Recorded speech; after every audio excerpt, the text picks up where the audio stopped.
Hi, welcome to Lies and Secrets channel. We hope you will have fun with us. Enjoy watching. The heat of that summer night clung to me like a heavy cloak, each breath a struggle against the thick, humid air. I lay in bed. The fans futile were barely stirring the oppressive stillness. Bentley, our ever-local Siberian husky, was unusually alert, his ears perked up, eyes fixed on the window. Something was different tonight, something that sent a shiver down my spine. Despite the heat, as I drifted into a restless sleep, the last thing I heard was the soft, almost inaudible sound of footsteps outside, growing closer and then nothing. In the summer of 1965, the heat was not just a backdrop, it was a character in its own right, pressing down on our small suburban home with a relentless force. My name is Luna, and at 40 I found myself navigating the mundane yet comforting rhythms of life as a housewife. My husband Arthur toiled away at the local factory, his hours long and his returns home late. This left me with the stewardship of our modest abode and the companionship of our dog Bentley, a large, affectionate Siberian husky whose energy was boundless today. After a particularly grueling walk through the sun-drenched park, I felt the weight of the day in every muscle. Bentley, ever the enthusiastic companion, had led me on a chase after a squirrel, leaving both of us panting and covered in a layer of dust and sweat as the sun dipped below the horizon, painting the sky in hues of orange and purple. I trudged back home, my clothes clinging to me like a second skin. Inside the house was no cooler. The air was thick, almost tangible, as if you could scoop it up with a spoon. I longed for relief, for the cool touch of fabric against my overheated skin. After a quick shower, I rummaged through my wardrobe, finding only a few clean items. I chose a loose, flowing dress, the kind that whispers against your skin with every movement, offering a semblance of comfort in this oppressive heat. As I prepared for bed, the soft hum of the fan was a futile attempt to slice through the heavy air. Bentley, as always, took his place at the foot of the bed, his presence a comforting constant in our home. His warm body was a paradox in this heat, both a source of warmth and a reminder of companionship. I lay there, the fabric of my dress clinging to me, the fan's breeze barely noticeable. My mind wandered not to the chores of tomorrow or the routine of the next day, but to the simplicity of this moment. Life was simple, filled with routine chores and the occasional neighborhood gathering where the talk was always of the weather, the garden, or the latest gossip. But tonight something felt different. Perhaps it was the heat, or maybe it was the way Mort's ears perked up suddenly, his head lifting from the bed. His gaze was fixed on the window where the curtains fluttered slightly in the non-existent breeze. The silence was broken by the distant sound of a car engine, its hum growing louder as it approached. It wasn't unusual for cars to pass by late at night, but this one seemed to linger, its engine idling just outside our home.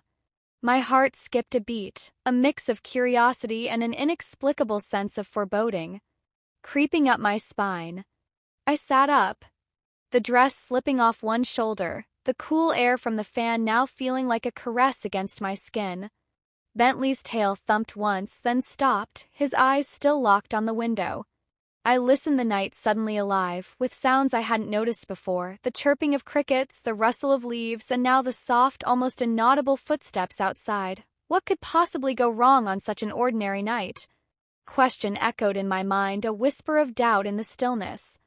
But as the footsteps grew closer, the ordinary began to feel anything. But the night deepens and the house falls into silence, save for the rhythmic breathing of Bentley and the occasional creak of the old wooden floorboards. I drift into a deep, dreamless sleep, the kind that feels like sinking into a warm bath in the morning. The sun streams through the curtains, painting stripes across the room. I wake up feeling unusually heavy, my body aching in places I hadn't noticed before. The room is still too still, and there's an odd, unsettling feeling in the air. Bentley is not at his usual spot. Instead, he's lying on the floor looking at me with what seems like guilt in his eyes. I try to shake off the grogginess, but something feels off. My dress, which was loose and comfortable when I went to bed, now clings to me in a way that feels violated the fabric.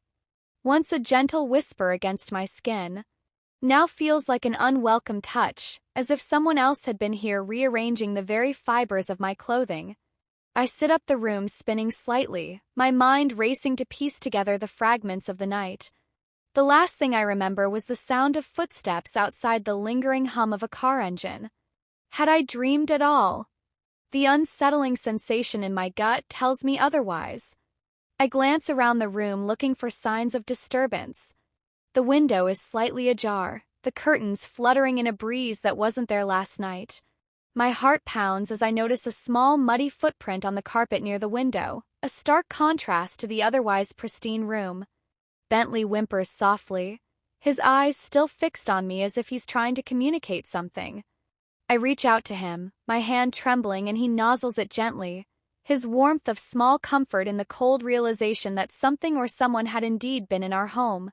My mind races back to the night before, trying to recall any detail, any clue, the heat, the fan's futile hum, mortal alertness, and then nothing a void where memories should be.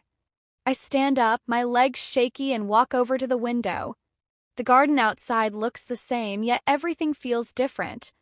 The birds chirp with a mocking cheerfulness, the morning light too bright, too harsh. I pull the curtains aside, the fabric feeling like a stranger's touch, and peer out. The street is quiet, the usual morning bustle absent, as if the world knows something I don't. I need to check the rest of the house to see if anything else is amiss. My heart feels like it's in my throat as I move through the hallway, each step echoing in the silence. The bathroom door is slightly ajar and I push it open, half expecting to find chaos instead. Everything is in place, too orderly, as if someone had been careful not to leave a trace.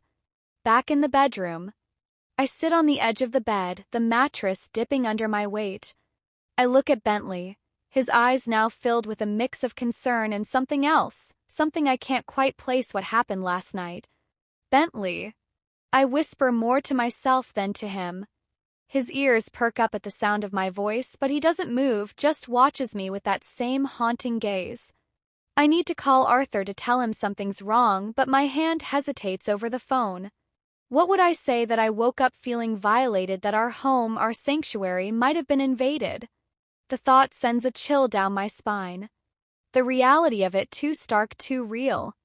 Instead, I decide to look for more clues to understand what transpired under the cover of darkness. I start with the kitchen, where the morning light reveals a coffee mug left out, the dregs still wet, suggesting someone had been here not long ago. The unsettling feeling grows, and not tightening in my stomach, I move back to the bedroom, my mind replaying the night's fragmented memories, the footsteps, the car, the silence that followed. Had I been too tired, too complacent in my routine to notice the signs? I sit back on the bed, my dress now feeling like a second skin, one that doesn't belong to me. I need answers, and I need them now.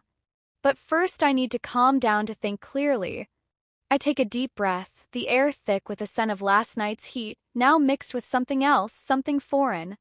I close my eyes, trying to recall any detail, any sound, any sensation that might lead me to the truth. But all I can feel is the weight of the unknown pressing down on me like the heat of the previous day, a silent, oppressive force that leaves me feeling more alone than ever. As I sit up, the memories start to seep back, fragmented and horrifying. Last night in my deep sleep, Moore had moved closer, his warmth initially comforting, but then something changed. His behavior became aggressive, something I had never seen before. In my sleep, I was powerless, unable to push him away or even wake up fully. The realization hits me like a ton of bricks.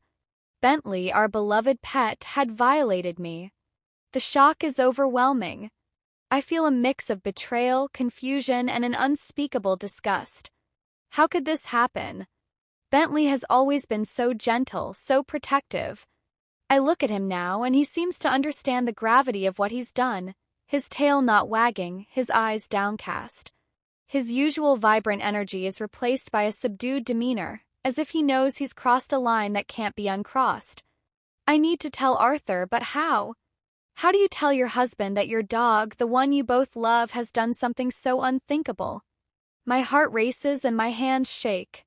As I reach for the phone, the thought of speaking these words out loud makes my stomach churn. I dial Arthur's number, my finger hesitating over each digit, the dial tone echoing in the silence of the room. "Arthur, it's me." I say when he answers, my voice barely above a whisper. Something terrible happened last night. What's wrong, Luna? His voice is laced with concern, the usual fatigue from his long hours at the factory. Momentarily forgotten. It's Mort. I managed to choke out the words, feeling like sandpaper in my throat. He did something to me while I was asleep, something I can't even begin to explain. There's a pause on the other end, a silence so heavy it feels like it could crush us both. What do you mean? Luna. Arthur's voice is now a mix of confusion and growing alarm. I take a deep breath, the air feeling like it's made of glass. He was aggressive. Arthur, he violated me. I woke up feeling I felt like I had been intruded upon. The line goes silent again, and I can almost hear Arthur's mind racing, trying to process what I've just said. Are you okay? Did you get hurt? I'm not sure, I reply, my voice trembling. Physically, I think I'm fine, but inside I feel so violated, so betrayed. I'm coming home right now, Arthur says decisively. Stay put and don't touch anything. We need to figure this out. After hanging up, I sit there, the phone still in my hand, feeling its weight like an anchor. I look at Bentley, who hasn't moved from his spot on the floor. His eyes are still downcast, his body language speaking volumes of guilt and confusion. I want to reach out to him to comfort him, but the thought of his touch now sends shivers down my spine. The minutes tick by, each one stretching into what feels like hours. The house, usually so full of life and warmth, now feels like a cold alien place. I wrap my arms around myself, trying to hold together the pieces of my shattered sense of safety. When Arthur arrives, his face is etched with worry. He rushes to me, his arms enveloping me in a hug that feels both comforting and overwhelming. Tell me everything.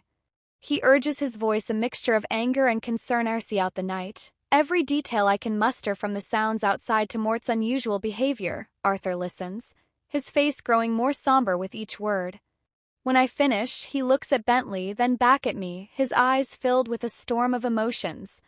We need to deal with this, he says. Finally, his voice firm but not unkind. But first we need to ensure you're safe, and we need to understand what happened. The next hours are a blur. Arthur calls a friend who works at the local vet, explaining the situation in hushed tones. They agree to come over to assess Bentley to see if there's any medical reason for his behavior, or if something else might have triggered him. As we wait, the house feels like a tomb. Arthur and I sit in the living room, the space between us filled with unspoken questions and fears. What does this mean for our family? Can we ever look at Bentley the same way again? And the most haunting question of all, can our family ever be the same after this? When the vet arrives, he's gentle and professional, examining Bentley with a thoroughness that feels both necessary and invasive. Bentley, for his part, seems resigned, allowing the examination without his usual playful resistance.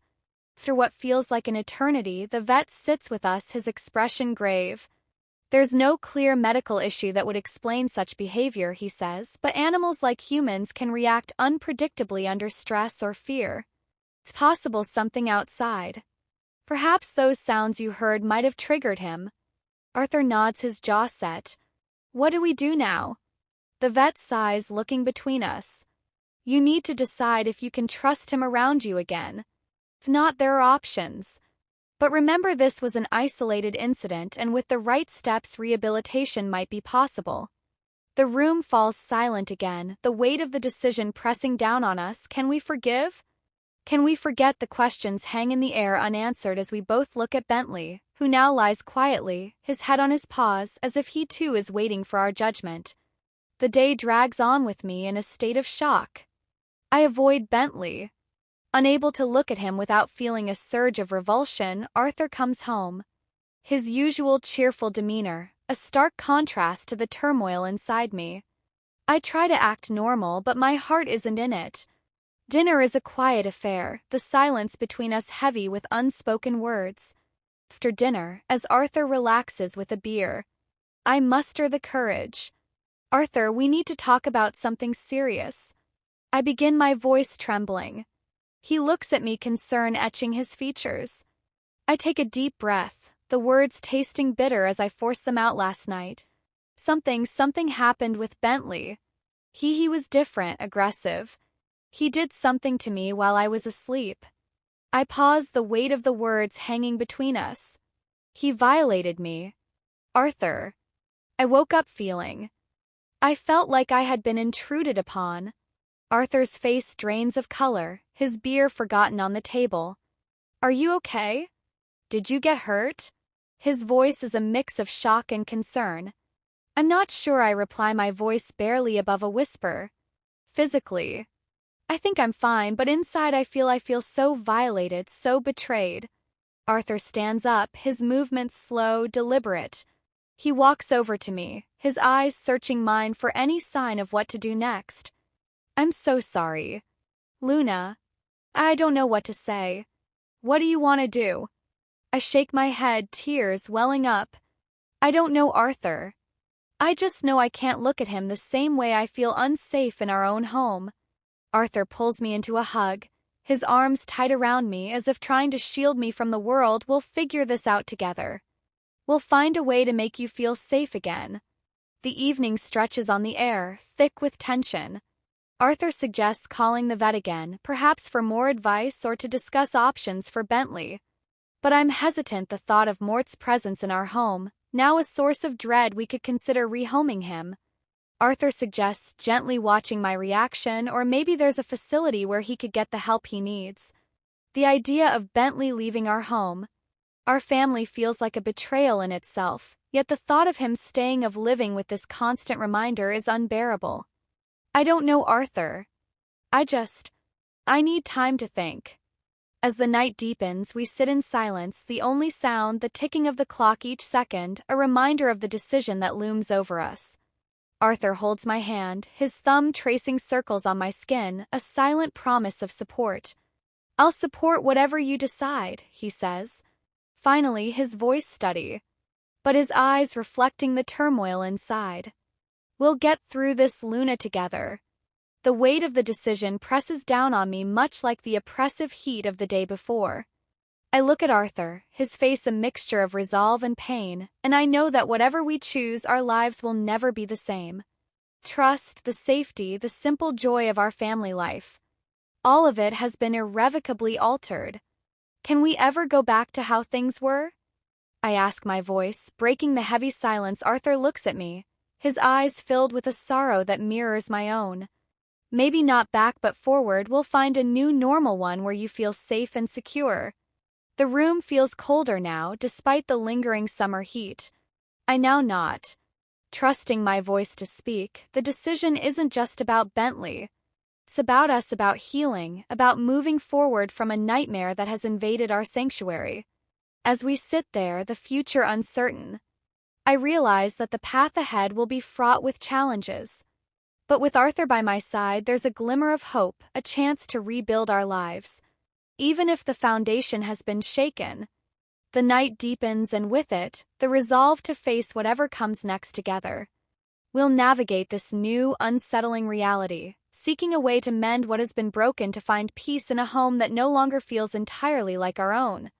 Arthur listens, his face a mask of disbelief and then horror. He doesn't speak for what feels like an eternity. When he finally does, his voice is low, controlled. Are you sure, Luna, this is beyond anything I could have imagined? I noted tears streaming down my face. Arthur's reaction is not anger towards Bentley, but a profound sadness for me. For us, he holds me and we cry together, the weight of the situation crushing us. The decision is made. Bentley can't stay. We can't trust him anymore. Not with this breach of trust. Arthur takes Bentley to the vet the next day, explaining that Bentley has become aggressive. The vet, understanding the situation, agrees to find Moore a new home, one without children or vulnerable adults. Is this the end of our family as we knew it? The morning after the house feels amir, the silence more profound. Arthur and I sit at the kitchen table, coffee mugs in front of us untouched. The absence of Mort's usual morning greeting, his tail wagging and eager eyes, is palpable. I feel like I've lost a part of myself. I whisper, my voice hoarse from the tears that have been my constant companion since the incident. Arthur reaches across the table, his hand covering mine, his touch a silent promise of support. "We'll get through this, Luna," he says, his voice firm yet gentle. "It's not just about Bentley. It's about us, about healing." I look at him, seeing the resolve in his eyes, the same determination that has always made me feel safe. I know, but it's hard. Every corner of this house reminds me of him, of what happened. Arthur nods his gaze, drifting to the empty spot where Mort's bed used to be. "We'll change things around, make new memories. Maybe we could think about moving, starting fresh, somewhere new." The idea of leaving our home, our sanctuary turned into a place of nightmares, feels both daunting and necessary. Maybe I agree, the word heavy with the weight of our shared loss. The days that follow are a blur of packing, of sorting through memories, deciding what to keep and what to leave behind. Each item we pack feels like a piece of our past life, a life where Mort was our protector, not our betrayed. One evening, as we sit amidst boxes, Arthur brings up the topic we've both been avoiding. We need to talk about how we're going to move forward, not just physically but emotionally. I take a deep breath, the air feeling less oppressive than before, as if the decision to leave has lifted some of the burden. I think I need time, Arthur, time to heal, to feel safe again. He nods, understanding in his eyes. "We'll take all the time you need. We'll find a new place, a new start, and maybe when you're ready, we can think about getting another pet, one that can help us rebuild. Trust." The thought of another dog sends a shiver through me, but not of fear, rather of hope. Maybe I say the word feeling less like a betrayal now, but for now let's focus on us, on healing. Process of moving is therapeutic in its own way. Each box we seal feels like we're closing a chapter 1, filled with both joy and pain. We choose a house in a different neighborhood, one with a large yard, a place where we can envision new beginnings. As we settle into our new home, the emptiness of the rooms feels less like loss and more like potential. Arthur and I spend our first night in the new house, the silence different here, filled with the promise of peace rather than the echo of betrayal. "We'll make this our home." Luna, Arthur says, his arm around me as we look out at the new yard, the moon casting a gentle glow, a place where we can heal, where we can find joy again. I lean into him, feeling the warmth of his presence, the strength of his support. "Yes, we will." I apply the result in my voice, surprising even me. "Together we'll find our way back to each other, to happiness." The journey ahead is uncertain, filled with moments of doubt and fear, but also with the potential for growth and renewal. As we stand there, the night air cool against our skin, I realize that while our family might look different now, the love, the bond between Arthur and me remains unbroken. We'll navigate this new chapter not just as survivors, but as a couple determined to reclaim our lives, our trust, and our sense of safety. And maybe in time we'll open our hearts again, not just to each other, but to the possibility of new companionship. Understanding that while the past can't be undone, the future is ours to shape together.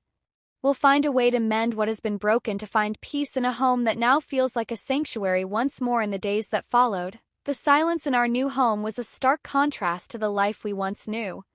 The house, with its fresh paint and unfamiliar creaks, felt like a blank canvas waiting for us to paint over the scars of our past life. Mr. Bentley was quieter and dear. The room seemed too big, the silence too loud, as if the walls themselves were mourning the absence of our once vibrant companion. Arthur and I, bound by the trauma we had endured, grew closer in ways we hadn't anticipated. The decision to let Bentley go was one we made together as a testament to our unity in the face of adversity, but the void he left was palpable, a constant reminder of what had happened. We knew we needed help to navigate through this new reality, so we started therapy, both individually and as a couple. Therapy sessions became our sanctuary, a place where we could unpack the heavy load of our emotions. Dr. Our therapist had a gentle way of guiding us through our pain. "It's not just about moving on," she would say. "It's about understanding and accepting what happened and then finding a way to live with it." Her words were like a balm, soothing the raw edges of our grief. Over time, the pain did lessen, but the memory of that night lingered, casting a shadow over our otherwise brightening lives. We talked about it less, but it was always there, an unspoken presence in our conversations, our silences, our dreams. One day, as we sat in the living room, the sunlight streaming through the windows, Arthur looked at me with a hesitant smile. "Maybe it's time," he said, softly, "to think about bringing some life back into this house." I knew what he meant. The idea of another dog had been on our minds, a way to reclaim some semblance of normalcy. But the thought was fraught with caution. Trust we once had so freely given, now guarded, maybe. I agreed, my voice tinged with both hope and fear. We visited the shelter not with the intention to adopt immediately, but to see if we could feel ready. The dogs there, each with their own stories of loss and longing, tugged at our hearts. But it was a small, gentle breed, a mix of a terrier and something else with eyes that seemed to understand our hesitancy, that caught our attention. Her name was Sophia, and she approached us with a cautious wag of her tail, her demeanor a stark contrast to Mort's boundless energy. We spent time with her, watching her interact with others, gauging her temperament. There was a gentleness to her, a patience that felt like a balm to our wounded spirits. Arthur knelt down, extending his hand for her to sniff. "What do you think, Luna?" he asked, looking up at me with eyes full of both hope and the shadow of our past. I watched Sophia, her small form moving with a grace that seemed to whisper promises of healing. I think she might be the one," I said, feeling. Cautious warmth spread through me. Adopting Sophia was not just about filling the void left by Bentley. It was about learning to trust again, to open our hearts to the possibility of love without the fear of betrayal. She was different, her presence less imposing, her needs more in tune with our current state of cautious recovery. In the weeks that followed, Sophia became our bridge to a new chapter. She was patient with us, as if she understood the fragility of our trust. Her small size meant she was less overwhelming, and her gentle nature helped us rebuild our confidence in canine companionship. Yet the trust was different. Now we were more cautious, more aware. Sophia was never allowed in our bedroom at night, a rule we set without discussion, a silent acknowledgement of our need for safety. We watched her closely, every interaction measured against the backdrop of our past trauma. As time passed, the house began to feel like home again.